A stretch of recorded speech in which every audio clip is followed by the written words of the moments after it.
Imagine losing your phone flashlight, your porch light, your street lights, literally every artificial source of light on Earth, all at once, on a night with no moon. Not dim, not dark like your bedroom at 2 a.m. with the blinds closed. Actual, total, can't see your own hand darkness. Now imagine you have to walk somewhere in that darkness because something is hunting you, and standing still isn't an option. Welcome to basically every single night for the vast majority of human history. We don't think about darkness as a survival problem because we've spent maybe a century of our 200,000-year existence with the ability to flip a switch and make it go away. But before that, night wasn't a peaceful pause button on the day. It was arguably the most dangerous stretch of every 24 hours, and ancient humans had to figure out how to navigate it, defend against it, and function inside it, using nothing but fire, memory, and a set of senses we've mostly forgotten how to use.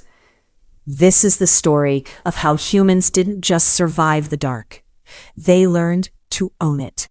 Let's start with why darkness was actually so dangerous, because it's not what you'd assume. It's not just can't see, might trip. The real threat was that darkness flipped the predator-prey dynamic completely upside down. Humans are diurnal.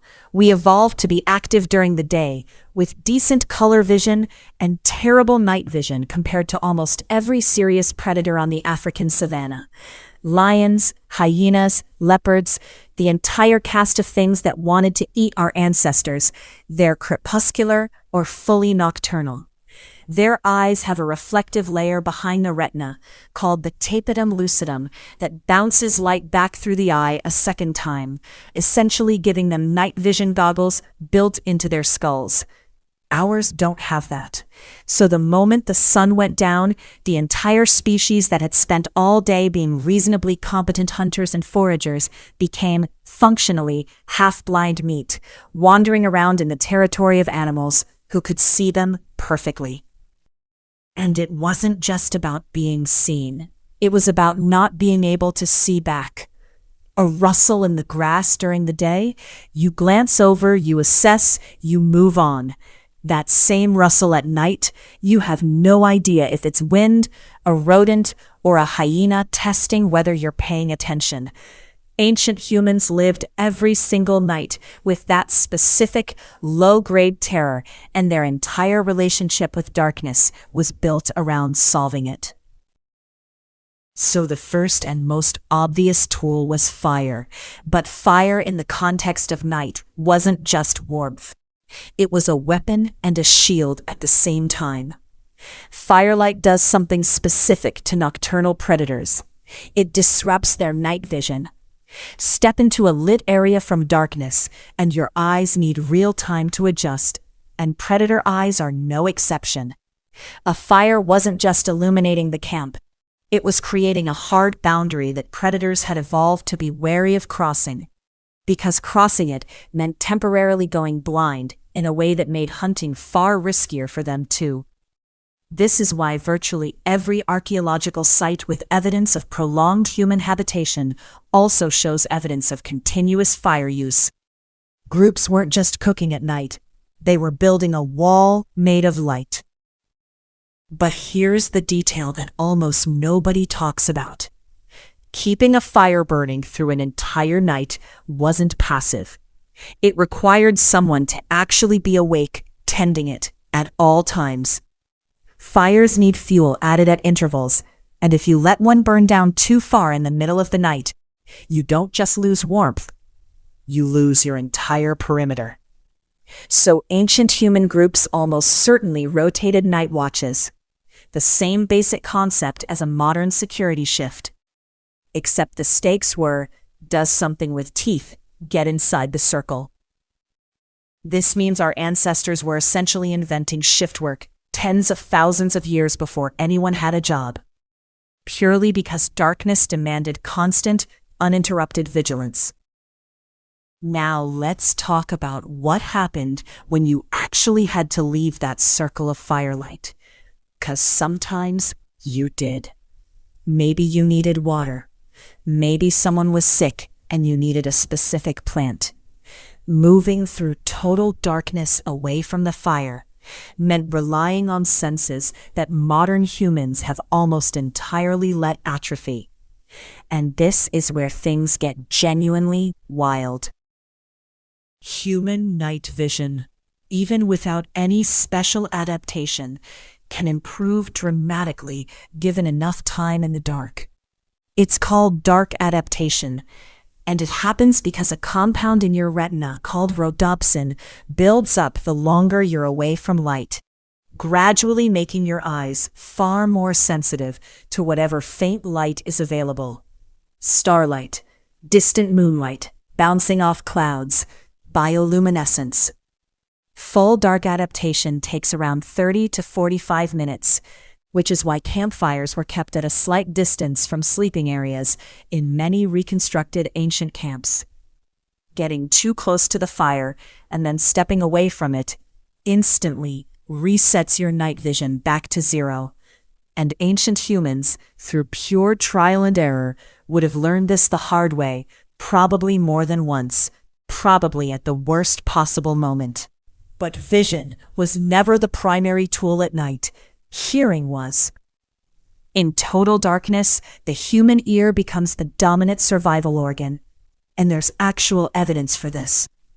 Populations that have lived without artificial light for extended periods, hunter-gatherer groups studied by anthropologists, show a level of auditory discrimination that borders on unsettling to outside observers. The ability to distinguish the specific footstep pattern of one animal species from another purely by sound at a distance in the dark. This isn't a superpower. It's a skill built through a lifetime of paying attention to sound, because sound was, quite often, the only information available. And it wasn't only hearing. Smell mattered enormously too. Predators have scent signatures, and so does weather, and so does danger. A change in wind carrying the smell of a specific animal. Urine markings, the particular odor of a large cat. These were read the way we'd read a text message today, quickly, automatically, without conscious effort.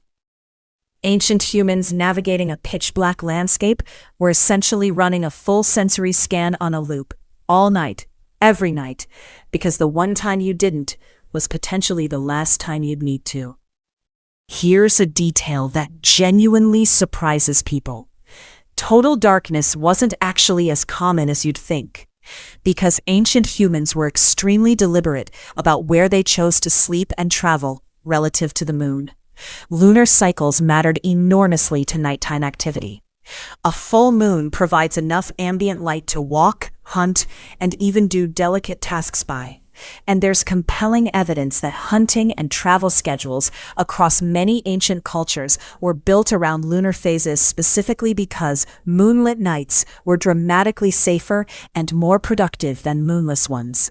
This is a level of environmental planning most modern people never have to think about. Imagine organizing your entire month, when you travel, when you gather food, when you stay put, around whether there's enough rock-reflected sunlight in the sky to see by. That's not primitive thinking. That's an entire calendar system built around a single practical life or death variable. Shelter placement was just as deliberate.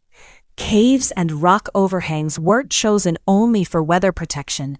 They were chosen because a single, narrow, defensible entrance meant a predator could only approach for one direction, and one direction is a problem you can actually manage with a fire and a lookout. Compare that to sleeping in the open, surrounded by darkness on all sides, where threat could come from literally anywhere.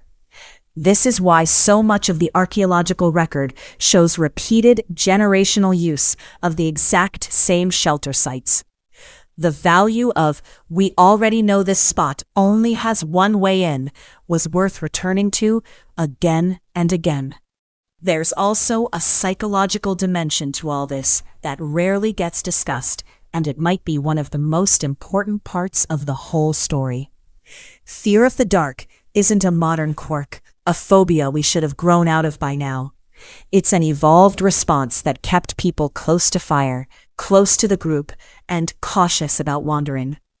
The kid who was scared of the dark and stayed near the fire survived at a higher rate than the kid who wandered off to explore what that noise was.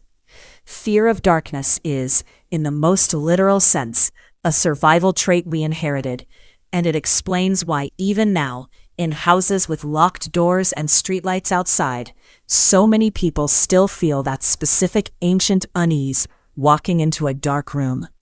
Your brain isn't being irrational. It's running software that's a few 100,000 years old and hasn't gotten the memo that the lions moved out. And there's something almost beautiful hidden in this fear, because it wasn't just individual caution, it built something collective. Nighttime, specifically the shared vulnerability of nighttime, is very likely where a huge amount of human storytelling, bonding, and culture actually originated. Sitting around a fire at night, unable to hunt, forage, or do much of anything productive, surrounded by a genuinely dangerous unknown just past the firelight. That is exactly the condition under which oral storytelling thrives. Anthropological studies of contemporary hunter-gatherer societies find that nighttime conversation around the fire is dramatically different from daytime talk. Daytime is practical, logistics, complaints, coordination. Nighttime is stories, myths, jokes, social bonding. Darkness, by making productive work impossible and huddling together necessary, may have literally created the conditions for human culture to develop in the first place. We didn't just survive the dark, we used the dark, because it forced us to sit still together long enough to start telling each other who we were.